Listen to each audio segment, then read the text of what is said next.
Hello friends, welcome back for another accent quickie. I'm your host, actor and speech coach Kelli Ruttle, and today's accent is the transatlantic accent. As a lover of old movies, this accent is very near and dear to my heart. The transatlantic accent, or mid-Atlantic accent as it's often referred, is sometimes very simply described as halfway between standard neutral American speech and British received pronunciation. Perhaps that's where the term mid-Atlantic came from, as location-wise and characteristically, it's somewhere between standard American and Great Britain. Before diving too far into details, this is your friendly reminder that if you do find this video useful, please feel free to donate a cup of coffee via the QR code or the link in the comments below.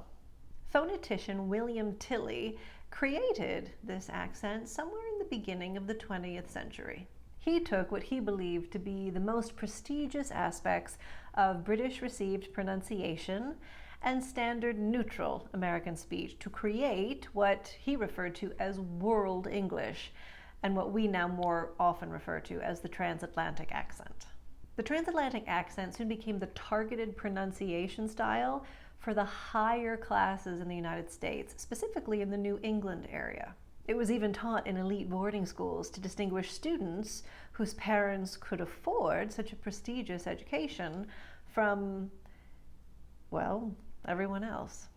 And because of its more elevated, elegant sound, Hollywood studio executives encouraged the actors on their payroll to use the accent in films as well as interviews. At the end of the video, I'll go over some resources that you can look up both on streaming services and YouTube in order to hear the accent on your own. But for now, let's go over some specific phonetics and characteristics. Transatlantic sound number 1, the British ask. Instead of the short, wide A sound, ah, you're going to bring in the corners of the mouth and drop the jaw slightly to make this sound, from ah to ah. Now, this British ask vowel does not happen everywhere an American would use the short A. An example I love is, could I please have half a grapefruit? Have versus half. For an extensive list of where this change might happen, go to Google and type in Edith Skinner ask list. And what will happen is in the search results, PDF will appear somewhere towards the top that will give you a great resource of reference in cases where you're uncertain. Now let's go through some examples for practice. Ask, answer, after, laughter, class, rather. I shan't eat raspberries in the vast castle. Great. Next.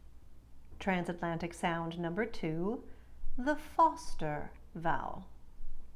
A standard neutral American accent already makes this sound in the proper or transatlantic way. But in case you have some American regionalisms in your speech, what might happen is you'll take words with this vowel sound and pronounce it with the wide nasal ah, as in spa, drama, pasta.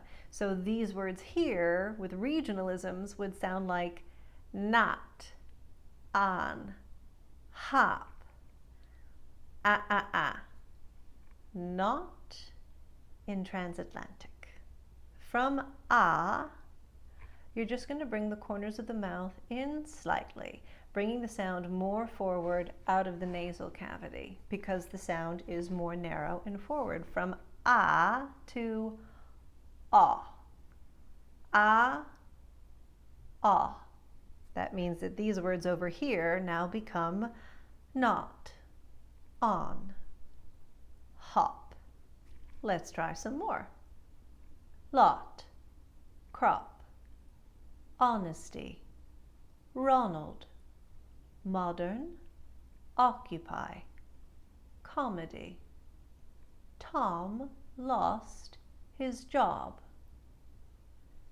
There's an intoxicated jockey in John's office.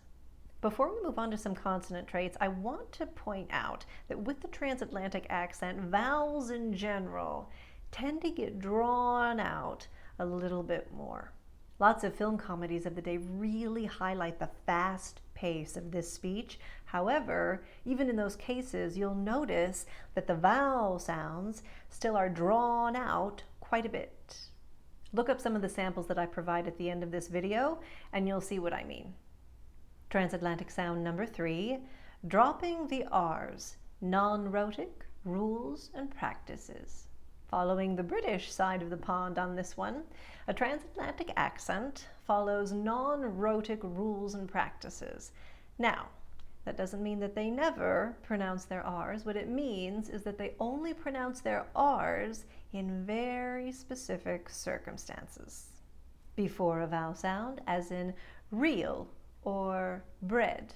Between two vowel sounds, as in Harry, or terminally, when the next word begins with a vowel sound, as in here I go, or where it is.